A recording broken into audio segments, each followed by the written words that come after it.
పలు కేసుల్లో నిందితులైన వారికి నెల్లూరు జిల్లా ఏఎస్పేట దర్గాలో కీలక బాధ్యతలు అప్పగిస్తున్నారంటూ కొంతమంది భక్తులు ఏపీ డిప్యూటీ సీఎం పవన్ కు ఫిర్యాదు చేశారు. దీంతో ఆయన ఎక్స్ వేదికగా స్పందించారు. డిప్యూటీ సీఎం ఆదేశాలపై వక్ఫ్ బోర్డు చైర్మన్ అబ్దుల్ అజీజ్ స్పందించారు. ముత్తవలి వక్ఫ్ బోర్డుపై 33 కేసులు వేశారని 2023లో తొలగించారని తెలిపారు. విచారణ పూర్తయిన తర్వాత చర్యలు తీసుకుంటామని వివరించారు. ఈ మధ్యలో ఏంటంటే అక్కడ ఉండే కొంతమంది స్థానికులు ఈ ఎంక్వైరీకి పిలవడానికి నోటీస్ ఇస్తేనే అతనికి మళ్ళా పదవులు ఇచ్చేస్తున్నాము అనే ఒక అపోహతో పవన్ కళ్యాణ్ గారి ఆఫీస్కి కొంతమంది చెప్పడం జరిగింది. ఇతని పైన చాలా కంప్లైంట్స్ ఉన్నాయి, అతన్ని వేసేటట్టున్నారు అని. పవన్ కళ్యాణ్ గారు ఏం ఆలోచిస్తున్నారో మేము కానీ అదే ఆలోచిస్తున్నాం.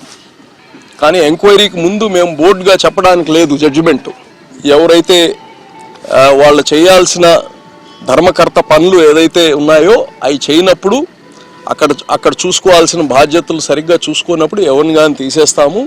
పవన్ కళ్యాణ్ గారు ఏదైతే చెప్పారో దాన్ని మేము ఆల్రెడీ గ్రహించాము.